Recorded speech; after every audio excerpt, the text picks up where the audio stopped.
we'll say 34-13. As far as Ohio State goes, it's a new year under Ryan Day. No one has a clue what to expect out of Justin Fields. He's incredibly hyper-talented, could be the best quarterback in the Big Ten, but we have no idea. I think the defense is going to be a lot better this year. Brought in several new coaches, Jeff Hafley, who came from the NFL, Greg Madison, who came from that school up north, are going to be running the show defensively. I think they're going to shore up a lot of our issues that we had last year under Greg Schiano. I think Schiano just ran way too complicated of a scheme. And then we're playing FAU in the Fighting Lane Kiffins. Lane's already been running his mouth. I expect Ryan Day to look across the field and just be like, this is what you get for just endlessly talking. And I think Ohio State will win something like 59 to like 17. Like they'll get an early touchdown and a late touchdown to make it look like they actually, scored a little bit, but that's about it. Well, joining us also is our official college football contributor. Adam, I know we come to the end of our segment with you, but do you want to stick around or do you got to go? I have to go. I can be on longer next week, but yeah, I got to get going here today. All right. We'll talk with you soon, sir, and have yourself a good week, and thanks for jumping on with us. All right. Thanks, Tom. Appreciate it. Adam Jivden, super fan of the Cleveland Browns. Kyle Courtney also joined the super fan of the Pittsburgh Steelers. Joining us now is our official college football contributor. We do got to take a break, but real quickly, welcome back to college football, Rick Riggen. How is you, sir? Hey, pretty good. I was going to tell Adam before he left is we don't know much about Ohio State just yet, so just watch out for the Fighting Owls and the Lane Train of Florida Atlantic because we don't know what we're going to get just yet.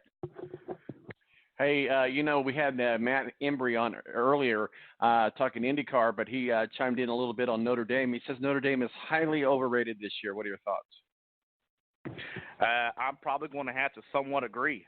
I'm going to have to agree on that. We'll have to do a whole segment here shortly about Notre Dame. I don't know if it's going to be today, but I'm kind of with him. We'll get into that conversation. We got to take a break. We'll be back. Ed Kracz is also going to be joining us from the practice field of the Philadelphia Eagles. We're going to be talking NFL, and we'll also be talking some college football with Rick Riggen. So stick around. We'll be right back. Tonight.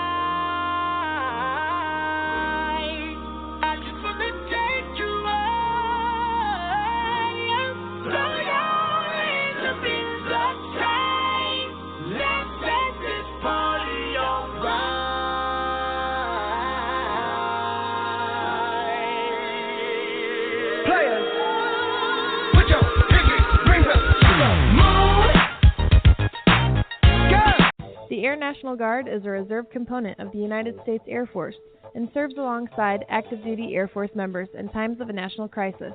In addition, the Air Guard serves the state and local community in a wide range of capacities. The reason people join the Air Guard is as diverse as our members and includes such reasons as a deep desire to serve their country, money for college, travel, new job skills, and the pride that goes along with belonging to the greatest military organization in the world. I joined because I felt a calling to serve my country, but I didn't want to be far away from my family, so the Indiana Air National Guard was a perfect fit for me. With over 95 different career opportunities to choose from and 100% paid college tuition to any state-funded college, why not give us a call? Call 1-800-841-3103 or visit online at goang.com to find out more. Again, that's 1-800-841-3103. The Air National Guard, guarding America, defending freedom. When you don't go to Geico.com, car insurance can be confusing. Like Swedish techno confusing. Bark, bark, meow, meow. Dance with me, purple cow. Bark, bark, meow, meow. Ooh, you lovely cow. Geico makes it easy. With 24/7 access, all you have to do is go to Geico.com and you could save money on car insurance. It just makes sense. Unlike, Dance with me, purple cow. I like your moves. When you don't go to Geico.com, car insurance can be hard. like early 90s heavy metal hard. I'm yelling and screaming, and I'm loud. Roar! Geico makes it easy. You can review and update your policy or report a claim on Geico.com or the Geico mobile app. Because shouldn't we all have a little less stress in our lives? I'm not even upset about anything.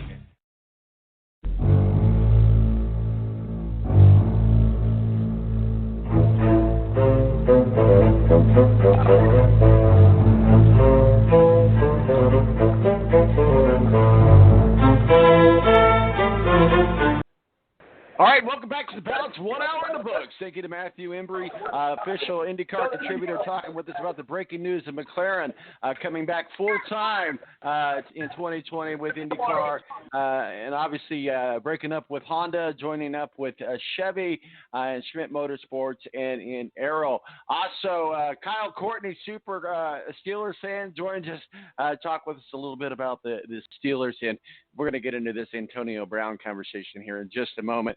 And Adam Jivden, super Browns fan, talking about Baker Mayfield, Odell Beckham, and getting things kicked off. And joining us also is our official college football contributor, Rick Riggen. And joining us from the practice fields in Philadelphia Eagles training camp, Ed Kracz. Ed, how are you, sir?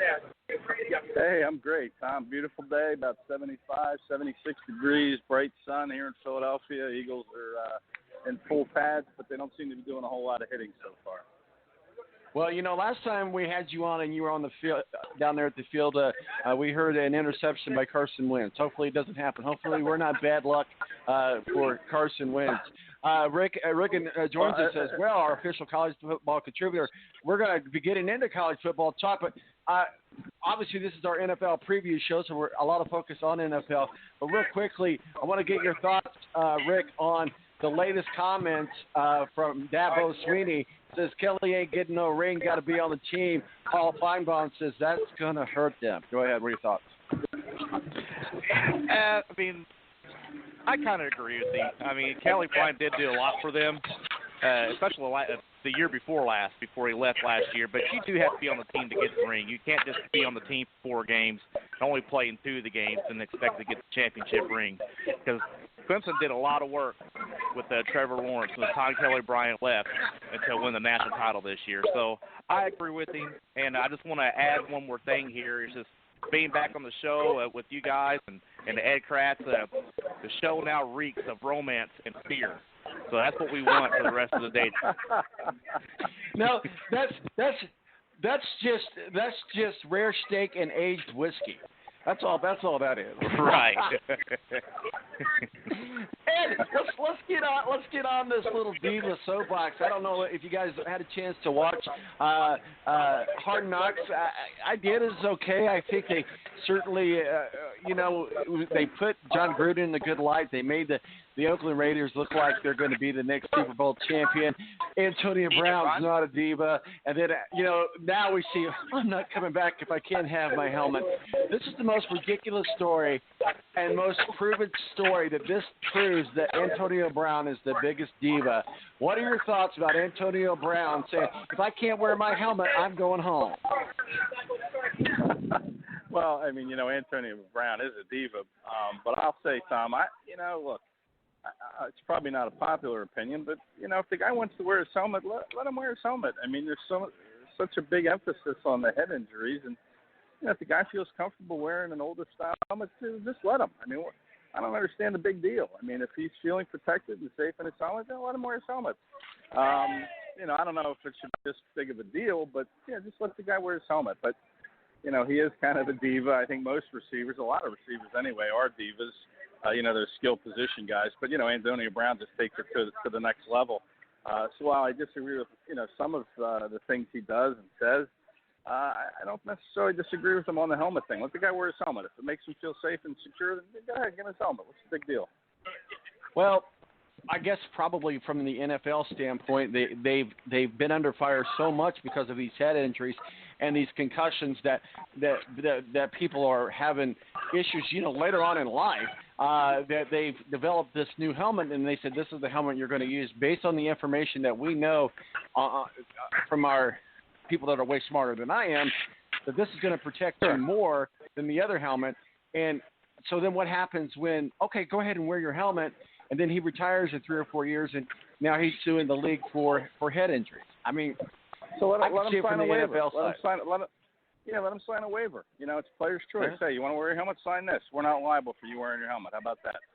Case closed. Rick Riggen, what are your thoughts on Antonio Brown and his helmet holdout? Well, when I first heard it, I just thought that was the most ridiculous thing I've ever heard. And then somewhere in Pennsylvania, you see the Steelers just smiling down, from the heavens, basically, because of all this going on with the Raiders now. But listening to Ed talk about it now, I agree with Ed. That makes total sense. I agree with that. And let the man just wear his helmet. He likes his old helmet. He's comfortable with it. Just wear it. I will say it's going to make Hard Knocks more interesting because I thought this first episode of Hard Knocks was pretty boring. But see, we had some good injuries with Antonio Brown, but nobody knew in this first episode how he got the injuries. Now this cryotherapy thing has come up along with this helmet issue now. Now we got a storyline to go on for Hard Knocks. Well, I thought Hard Knocks was good, and I mean, Hard Knocks is what it is, and I have to admit that I'm not a seasoned Hard Knocks watcher. I've only been watching it for the last couple of years, but it's well produced. I felt it did a really good job on showcasing Gruden and Carr, but I don't know that it was. I just don't know that it didn't light a fuse with me, if you will. It was okay. It was just okay. Ed, what are your thoughts? Hard Knocks coming out this week. I was ready to watch it the next day. Replay it on demand, but all I heard was how boring it was, and so it kind of took some of the steam out of it for me, and I decided not to watch it. But I'm sure that Gruden and Mike Mayock probably had a talk with the team, saying, "Look, we're not going to give them much. We're going to be very guarded in our comments and how we are in front of these cameras, because if that's all they had to go on was they just basically, I heard, followed the safety around the rookie Jonathan Abram. And if that's really all they had with all the the drama and the situations going on out there with Antonio Brown and Derek Carr, and you hope that it gets better and gets a little more compelling. But I'll probably watch it at some point, just because I feel like as an NFL sports writer, it's kind of my job to watch that stuff. But if I was a fan and I heard it was boring, I probably wouldn't tune into it. I don't know. You're right, though. It is well produced typically, but they need to increase the drama and some of the storylines, I think. Reminds me a lot of the old NFL films in a weird kind of sort of way. Let's move on into the Eagles talk. There was some interesting conversation and pressers this week with Coach Peterson about Colin Patrick. Here we go again. You know what I'm talking about. Colin Kaepernick. Yeah, Kaepernick. There we go. Thanks, Rick. With Nate Sudfeld obviously going to be out for the next 6 to 8 weeks, Peterson has repeatedly said that the Eagles are moving ahead with Cody Kessler. But when he asked directly by one of the press members there if that was on the table, he said, I don't know if I can speak to Colin Patrick as a quarterback. I'm more focused on the guys that we're building right now.